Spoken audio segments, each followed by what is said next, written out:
Hey guys, John here. I want to give you a quick rundown on how to use White Seal, also known as Cool Seal, depending on where you buy it, Home Depot or Lowe's. This stuff is great. It'll lower your energy costs of your house. If you apply it correctly, it seals and protects your roof. It'll stop leaks. So this stuff, it's like a thick, almost like, I put a little bit down already just for the video, but it's like a really thick paint, almost like a cake batter. So what you want to use to apply this with is you want to get a good woolly roller, not just your regular roller. I'll post a link in the description in case you don't know what I'm talking about, a link to Amazon. So you want to get that, get your good roller. And with this stuff, you're not trying to be pretty. You're just trying to get a nice thick coat on, right? Manufacturer's instructions say 1/4 inch thick.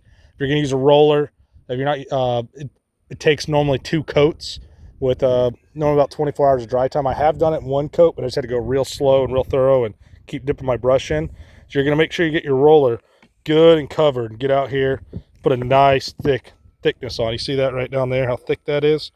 And you're just going to work it. I like to start on one corner and work my way back to my ladder because this stuff does get slippery. You don't want to slip and fall off a roof. But that's the tip. Hope it helps. Any questions, leave me a comment, and please like and subscribe.